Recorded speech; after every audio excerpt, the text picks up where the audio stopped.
Hello everyone, আমি মৌমিতা। সরস্বতী পুজোর অনেক অনেক শুভেচ্ছা জানিয়ে শুরু করছি নতুন আরও একটি গল্প। আশা করছি আপনারা সকলে খুব ভালো আছেন ও সুস্থ আছেন। আমরাও মোটামুটি ভালোই আছি। আজ সরস্বতী পুজো, তার জন্য সকালে বেশ তাড়াতাড়ি ঘুম থেকে উঠে পড়েছি। আর এই তো স্নান করে একটা হলুদ রঙের শাড়ি পরে নিয়েছি। আসলে সরস্বতী পুজো মানেই দেখবেন হলুদ বা বাসন্তী রঙের শাড়ি পরে আমরা সবাই ছোটোবেলা থেকেই অঞ্জলি দিই। আর আজকে কি হয়েছে জানেন, আমার সঙ্গে সঙ্গে ইভানও বেশ তাড়াতাড়ি উঠে পড়েছে। তবে ওকে আর স্নান করাইনি, ওর জামা কাপড়টা ছাড়িয়ে দিয়েছি। ইভানের পাপাই ওকে একদম স্নান করিয়ে নিজেও স্নান করে ফ্রেশ করে রেডি করে দেবে।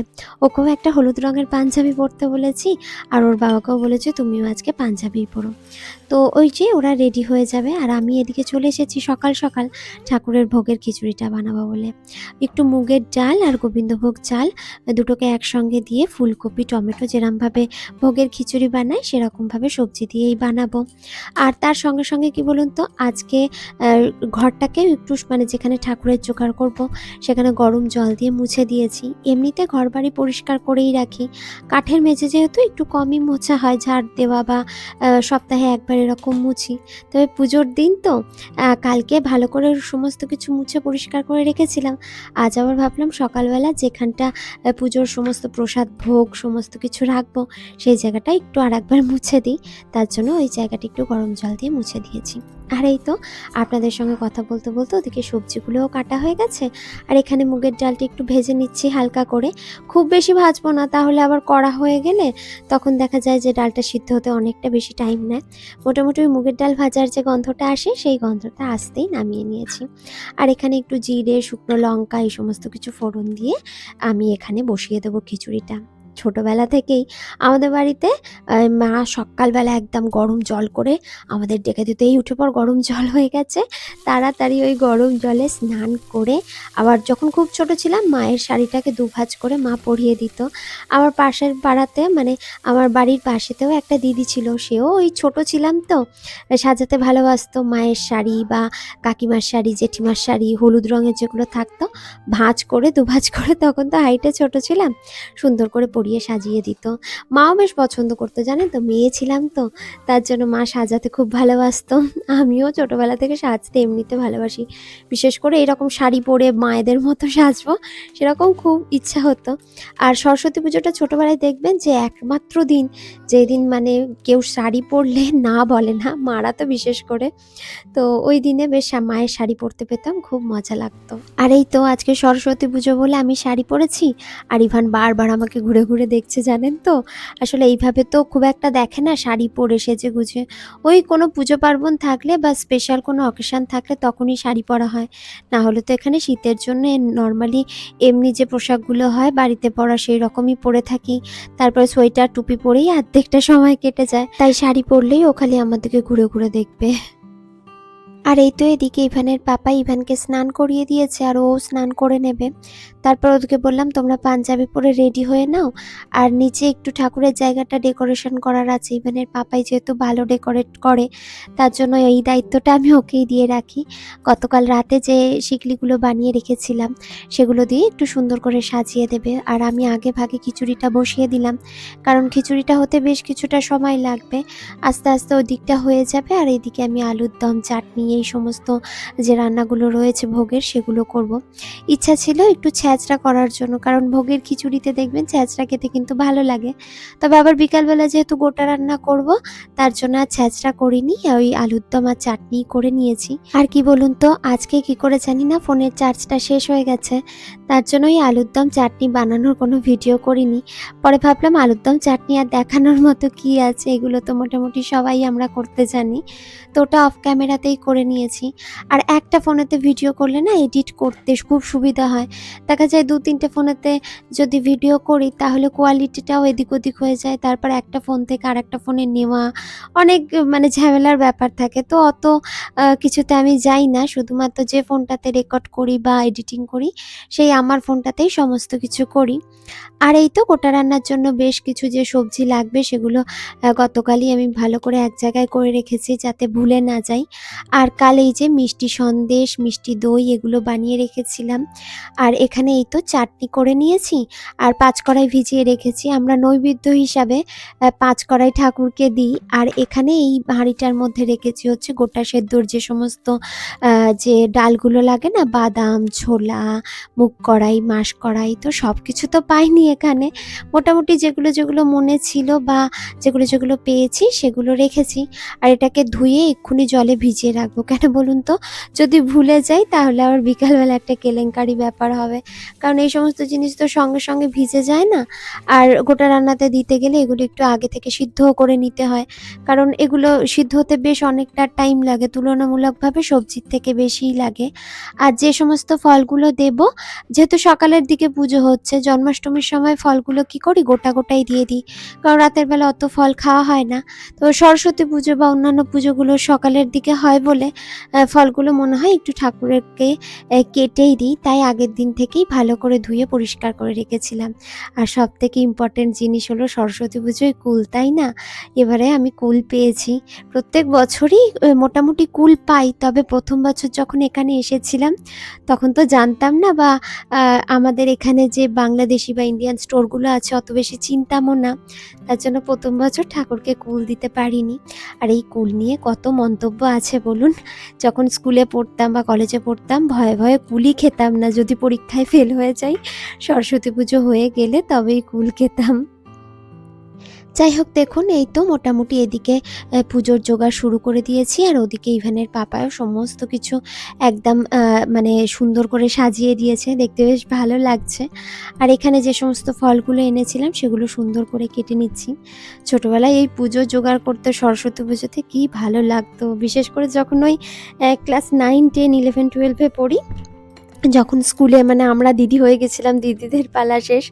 9-10-এ তো আমাদের উপরে দায়িত্ব থাকে, তাই না? ওই যে চিঠি নিয়ে যেতাম অন্য স্কুলে, অন্য কলেজে। কি ভালো লাগতো জানেন তো? মানে নিজে একটু বড় হয়ে গেছি এরকম একটা ব্যাপার। তারপরে তো ওই যেদিন সরস্বতী পুজো থাকতো স্কুলে খাওয়ানো দাওয়ানো হতো, তখন ওই কোমরে গামছা বেঁধে ছোট ছোট বাচ্চাদের খেতে দেবো আমরা বড় দিদি। তার একটা আলাদা আনন্দ ছিল। ওই বালতির মধ্যে একদম আলুর দম দেওয়া একটা হাতা থাকতো, তার মধ্যে কোমরে লাল গামছা মানে বাঁধা থাকতো। সবাইকেই আর নিবি আর নিবি। আমি না ওই সময়টা ভীষণ এনজয় করেছি জানেন তো। কলেজে যখন ছিলাম তখন কলেজে ওই আলপনা দেওয়া, শিকলি করা এইটুকুই করেছি। খাওয়া দাওয়ার ক্ষেত্রে আমাদের কলেজে কি হতো, ওই পার্সেল দিয়ে দিত। তো খাওয়া দাওয়ার সেরকম কিছু ছিল না। তবে হ্যাঁ, কলেজে বন্ধুদের সঙ্গে ঘুরতে যেতাম শাড়ি পরে, কে কি পরবো, কে কি সাজবো, কোথায় যাব, এরকম বেশ অনেক আলোচনা ছোটবেলা থেকেই হতো। তো কলেজ লাইফের সময়টা বেশ একটু অন্যরকম ছিল, ভালো লাগতো। যাই হোক, দেখুন এই তো সন্দেশগুলোকে একটু গোল গোল করে পাকিয়ে আর নারকেলের উপর দিয়ে একটু মানে সুন্দর যাতে দেখতে লাগে সেরকম করে সাজিয়ে দিয়েছি। আর উপর থেকে ডেকোরেশন হিসাবে কিন্তু গোলাপের পাপড়ি আর কিছু সন্দেশের যে পেস্তা বাদাম দেয় না ছোট ছোট করে কেটে, সেরকম দিয়েছি। ওদিকে তো সমস্ত কিছু ফুল মানে যা যা লাগবে সেগুলো আগের দিন আমরা কিনেই এনেছিলাম। আর এই যে দেখছেন দূর্বা, মানে সমস্ত কিছু গাছ মরে গেলেও শীতকালে এই দূর্বা কোনো দিন দেখিনি যে আমার বাগানে হয়নি। তাই এই দূর্বার জন্য আমাকে কখনোই ছোটাছুটি করতে হয়নি। আর এই তো ফুলগুলো একটা থালার মধ্যে দূর্বা, ফুল সমস্ত কিছু একটা জায়গায় করে নিলাম। আর আসন, ধূপ যা যা পুজোতে লাগবে সব কিছু এক জায়গায় করে নিচ্ছি। আর এই যে ঠাকুরটা দেখছেন, আগের দিনকে ইভান আর ইভানের পাপাই দুজনে মিলে বসে এঁকেছে। মানে ইভানকেই দেখাচ্ছিল ভালো করেই আঁকতে পারে, তবে ওই যে ওকে নিয়ে আঁকতে গেলে আমাকে দাও, আমি রং করব, এই করব, ওই রকম করে। তো তাই ওকে নিয়ে রং করতে গিয়ে একটু এদিক ওদিক মতো রঙগুলোকে করেছে, দেখুন না। তো আমার ইভান তার হাত দিয়ে করেছে মা সরস্বতী, এটাই তো অনেক বড় পাওনা, তাই না? তাই ভাবলাম যখন করেছে ওর ফটোটা দিয়েই আজকে পুজো করবো। এমনিতে আমার ওই যে ছোট মূর্তিটা আছে সেটা তো রেখেছি, তবে আমাদের একটা ফটো ফ্রেমের মধ্যে আবার ইভানের পাপায়ের একসঙ্গে যৌথভাবে করা ফটোটাকেও আমি লাগিয়েছি। আর এই তো ইভানের যে সমস্ত বইপত্র আছে সেগুলো ঠাকুরের কাছে দিয়ে দিয়েছি। আর ইভানের পাপাই বলছে আমার তো আর এখানে বইপত্র নেই, তো আমি একটা কাজ করি, ল্যাপটপ আর মাউসটা এনে এখানে দিয়ে দিই। আর আমি আমার ওই যে একটা ডায়েরি আছে যার মধ্যে আমি সমস্ত কিছু লিখি। আমার ডায়েরি লিখতে খুব ভালো লাগে। প্রথমত যা সমস্ত কিছু লিখি সেগুলো তো থাকে, তার সঙ্গে সংসারের ওই যদি কোনো জিনিসপত্র আনার থাকে, অ্যাপয়েন্টমেন্ট থাকে, সেগুলোও আমি ওই ডায়েরির মধ্যেই লিখে রাখি। তো সেই ডায়েরিটাকেও আমি ঠাকুরের কাছে দিয়ে দিয়েছি। আর জানেন তো, ইভানের বাবাই ছোটবেলার গল্প করে, যখন ও খুব ছোট ছিল, যে পড়াটা বা যে বইয়ের পাতাটা ওর মুখস্থ হতো না, ও সেই বইয়ের পাতাটা একদম খুলে ঠাকুরের কাছে দিত, যাতে ঠাকুর ওতে আশীর্বাদ দিয়ে যায় আর ওর পড়াটা মুখস্থ হয়ে যায়। তো এরকম অনেক ছোট ছোট গল্প আমাদের আছে, এরকম আমাদের সবারই আছে, তাই না? আর তাই তো আমার মনে হয়। যাই হোক, দেখুন সমস্ত কিছু যা যা ঠাকুরের জন্য ভোগ প্রসাদ বানিয়েছি বা আয়োজন করেছি, সমস্ত কিছু সুন্দরভাবে ঠাকুরের সামনে সাজিয়ে দিয়েছি। আর এই হচ্ছে আমার ছোট্ট পুরোহিত। ঠাকুরকে ধূপ দেখাতেও ভীষণ পছন্দ করে। ওই যে ধূপের ধোঁয়াটা ওড়ে তো, সেটা দেখতে ওর খুব ভালো লাগে। আর আমি যখন পুজো করি ও আমার সঙ্গে থাকে, ওই আমাদের যে ঘন্টা আছে, ছোট ঘন্টাটা, সেটা বাজায় আর আমরা একসঙ্গে বসে সবাই পুজো করি। খুব ভালো লাগে। আর ইভান না এই সমস্ত জিনিসগুলো ভীষণ এনজয়ও করে।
আর এই তো আজকে আমরা ঘরোয়াভাবে আমাদের মনের ভক্তি দিয়ে ছোটবেলা থেকে অঞ্জলি দিতে দিতে যতটুকু মন্ত্র শিখেছি সেইটুকু বলেই মা সরস্বতীর আরাধনা করেছি।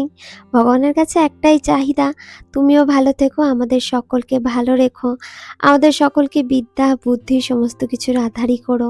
পৃথিবীতে যত মানুষ রয়েছে, পৃথিবীতে যত প্রাণী রয়েছে, সবাই যেন খুব ভালো থাকে, সুস্থ থাকে, সবার তুমি মঙ্গল করো।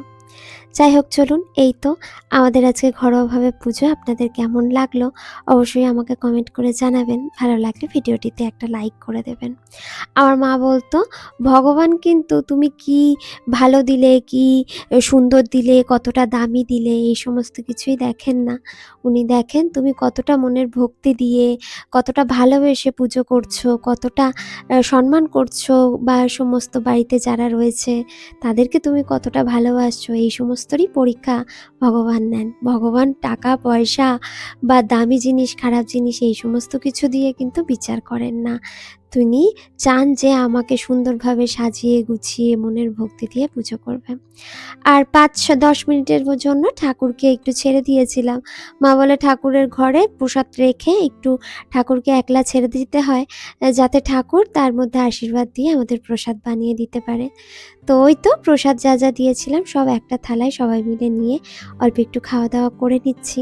কারণ ইভানও বেশ অনেকক্ষণ ধরে খাওয়া দাওয়া না করেই রয়েছে। আমরা যেহেতু খাইনি, ও আজকে বলতে পারেন না খেয়েই পুজো করেছে। আমার আজকের ভিডিওটা তাহলে এই পর্যন্তই থাক। ভিডিওটা কেমন লাগলো অবশ্যই কমেন্ট করে জানাবেন। ভালো লাগলে একটা লাইক করে দেবেন। দেখা হবে নতুন কোনো ভিডিওতে, নতুন কোনো দিনে।